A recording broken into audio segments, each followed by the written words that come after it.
Hello, students. Today we will discuss the second part of the chapter, The Adventure of the Blue Carbuncle. As in the first part, we have discussed that Watson went to meet his his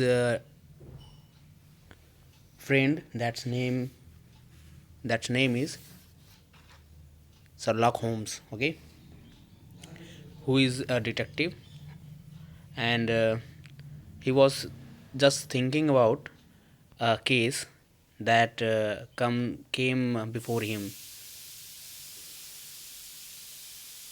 Watson asked him what was he think about. What was he thinking about? He explained the matter briefly and said that he is in trouble, but that the case was just a little of a little matter, but it was interesting to learn something from that case. Then after he explained something more, now we will move ahead with the few other clues that he has given to Watson to just find out what is the matter behind the case. Okay, so let's start with this. My dear fellow, there lies the problem. It is true that for Mrs. Henry Baker was printed upon a small card which was tied to the bird's left leg, and it is also true that the initials HB are legible upon the lining of this hat. But as there are some thousands of Bakers and some hundreds of Henry Bakers in this city of ours, it is not easy to restore lost property to any one of them. My dear fellow, मेरे प्यारे मित्र, there lies the problem. यहाँ एक problem आती है। Problem कहाँ आती है कि जैसे हमने देखा था फर्स्ट पार्ट में कि वो गूज लेकर जाता है, एक आदमी रहता है स्ट्रेंज पर्सन, वो गूज लेकर जाता है और एक जो इंस्पेक्टर है, ठीक है, वो क्या करता है, इंस्पेक्टर नहीं, जो कमिश्नर है वो क्या करता है, पीटरसन जिसका नाम है, वो उसको भागते हुए देख लेता है। उसे मतलब जब जा रहा होता है उसके हाथ पे एक गूज होता है, ठीक है, बड़ा सा गूज था जिसे वो मतलब पार्टी के लिए ले जा रहा था, क्रिसमस पार्टी के लिए। तभी एक बीच में एक जानवरों का झुंड आ जाता है और उसके ऊपर अटैक कर देता है, तो उसे बचने के लिए वो अपनी स्टिक उठाता है और स्विंग करता है उसको। जब वो स्विंग करता है तो एक ग्लास तोड़ देता है वो दुकान का। फिर जब भी जैसे ये कमिश्नर जाता है उसे बचाने के लिए उन जानवरों के झुंड के अटैक से, तो वो उसे देखता है और डर जाता है और डर के भागने लगता है। तभी उसका हैट और गूज वो वहीं पे गिर जाता है, तो वो उसे उठा कर लाता है। अब क्या कहता है कि वॉटसन सोचने लगता है कि कहता है कि तो मतलब कि वॉटसन ने मतलब वॉटसन कहता है कि मतलब इस गूज ने अपना मालिक ढूंढ लिया है। तो वही कहता है my dear fellow, there is lies the problem. तो कहता है मेरे मित्र, यहाँ पर मेन प्रॉब्लम आती है। It is true that for Mrs Henry baker was printed upon A small card. ये सही है कि इस पर ये हेनरी बेकर एक छोटे से कार्ड पे जो लिखा हुआ है, जो कि बंधा हुआ है इस गूस मतलब चिड़िया के, गूस मतलब वही जो बंधक होता है, ठीक है, उसके पैरों से जो बंधा हुआ कार्ड है उस पर लिखा है फॉर मिसेस हेनरी बेकर, मतलब ये मिसेस हेनरी बेकर के लिए है। And it also true that the initials, और ये भी सही है कि इस पर जो इनिशियल्स लिखे गए हैं, इनिशियल मतलब जो शॉर्ट लेटर्स लिखे जाते हैं, जैसे एच बी लिखा है शॉर्ट में ना, तो वैसे इनिशियल जो लिखे हैं आर लेजिबल मतलब जिसे हम पढ़ सकते हैं आसानी से, upon the lining of this had, जो इस हैड के ऊपर लिखा हुआ है। तो इससे क्लियर होता है कि ये हेनरी बेकर का है, ठीक है। But as there are some thousands of baker, जैसा कि अब बहुत सारे हज़ारों बेकर्स हैं, and some hundred of Henry bakers, और उसमें से लगभग 100 से ज़्यादा हेनरी बेकर्स हैं in this city of ours, हमारे सिटी में। इट इज़ नॉट ईजी, ये आसान नहीं होगा to restore loss property to any one of them, कि वापस से इस जो खोई हुई संपत्ति है, प्रॉपर्टी है, टू किसी को वापस कर पाना। So Peterson took the goose home for his Christmas roast, इसलिए पीटरसन उस गूज को अपने घर ले आया कि अपनी क्रिसमस रोस्ट के लिए। And now we have to determine, और लेकिन अब हमें ढूंढना है the identity of the owner from the other clues present in this hand, in this hat, इस जो हैट है उस पर छुपी हुई जो उसमें अदर क्लूज़ हैं उससे हमको क्या करना है कि आइडेंटिफाई करना है कि who is the owner of that hat. Okay, so come here is my lens. यहाँ आओ और ये रहा मेरा lens. You know my methods, तुम मेरा मैथड जानते हो. What can you gather from this about the identity of the owner. तुम इस हैट से मतलब इस लेंस के थ्रू इस हैट से क्या इन्फॉर्मेशन गैदर कर सकते हो, कलेक्ट कर सकते हो कि इसका ओनर कौन हो सकता है. तो वॉटसन देखता है उसको, देखने के बाद कहता है आई कैन सी नथिंग, मैं उसमें कुछ नहीं देख सकता.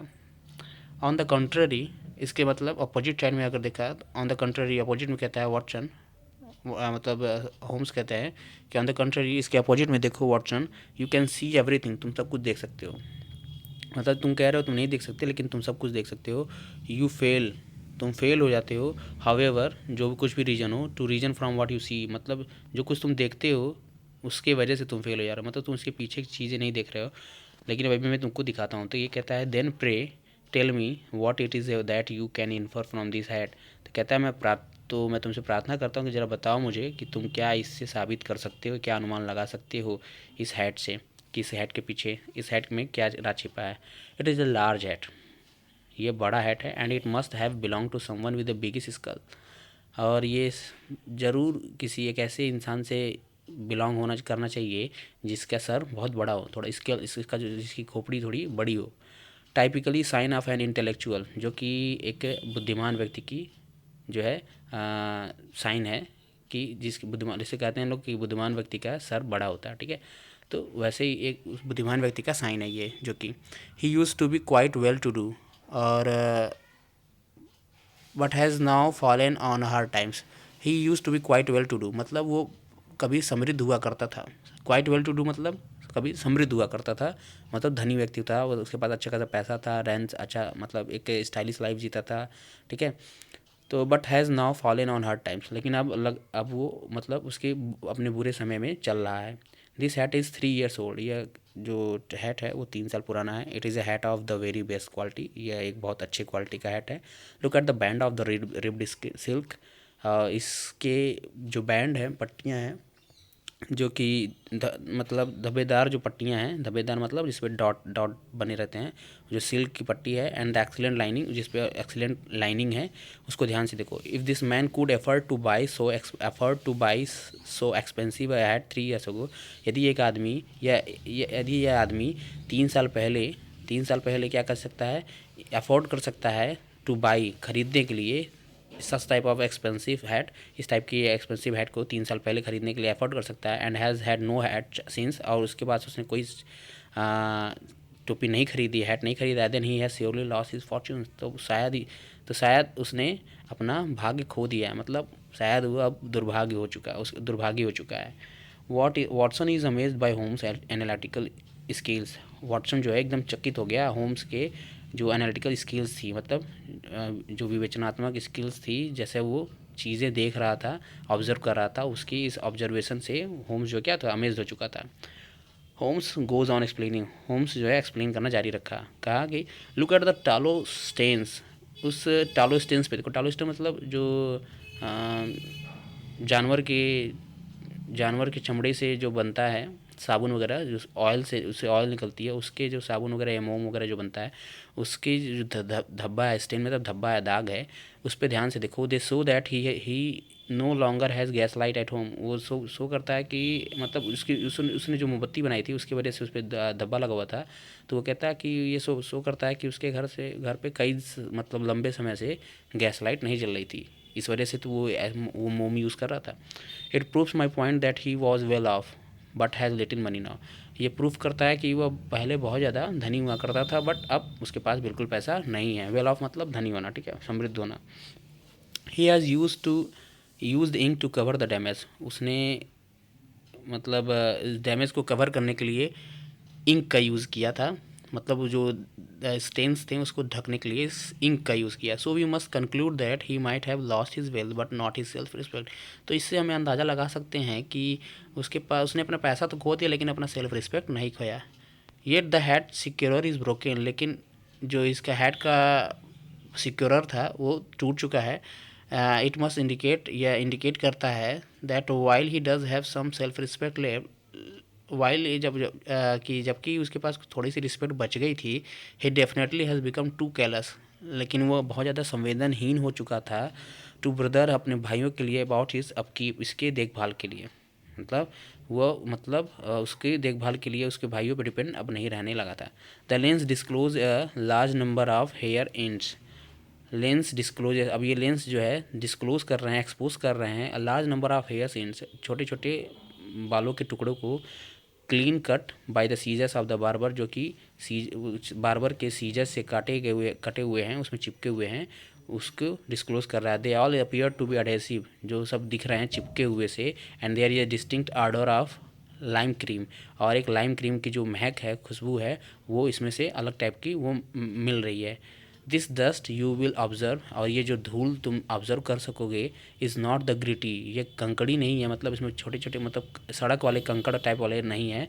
Grey dust of the street, ये मतलब सड़क के जो ग्रे डस्ट होते हैं वो नहीं है, ग्रिटी ग्रे डस्ट नहीं है। But the fluffy brown dust, लेकिन ये मुलायम और ब्राउन डस्ट हैं ऑफ द हाउस, घर के।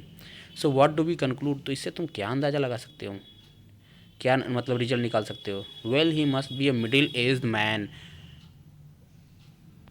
उसे एक मिडिल एज मैन होना चाहिए, मतलब वो 40 to 50 एज के बीच में होना चाहिए। Whose wife does not care much about his going and coming, जिसकी वाइफ बिल्कुल केयर नहीं करती उसके आने जाने की, वहाँ जाता है कहाँ जाता है इससे कोई मतलब नहीं रखती। He goes to a barber for trimming his hair, वह एक बार्बर के पास जाता है अपने बाल कटवाने के लिए, एंड यूजेस लाइम क्रीम, और लाइम क्रीम यूज़ करता है।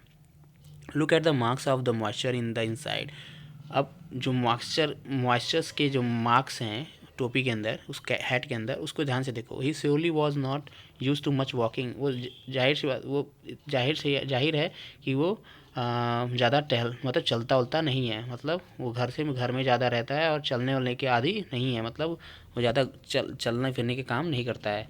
But how do we know that the man is not a bachelor, the man is not, लेकिन हम कैसे पता लगा कि आदमी बैचलर नहीं है? ठीक है, आदमी बैचलर नहीं है मतलब शादीशुदा है, हम कैसे पता लगाएंगे? द गूस इन गूस से, no bachelor brings home a goose for the Christmas dinner, कोई भी बैचलर जो है अपने घर, ठीक है, क्रिसमस डिनर पर गूस लेकर नहीं आता। इसलिए क्या है वो, मतलब इतना बड़ा गूस लेकर तो कोई नहीं जाएगा, ऑब्वियस सी बात है। तो अकेले तो खाएगा नहीं इतना बड़ा गूस, तो ऑब्वियस सी बात है वो बैचलर नहीं होगा तभी तो। सो वॉटसन एक्नॉलेजेस दैट, वॉटसन को याद आया दैट होम्स इज़ इनफैलिबल, कि होम्स क्या है, इनफैलिबल है, मतलब क्या है कि एक ऐसा पर्सन जो हर चीज़ों को ऑब्जर्व करके चीज़ों को समझदारी से समझ सके। ठीक है, सो आज के लिए बस इतना ही, आगे नेक्स्ट पार्ट में हम देखेंगे कि इसके आगे क्या होता है। ठीक है, तब तक के लिए thank you, bye bye and take care.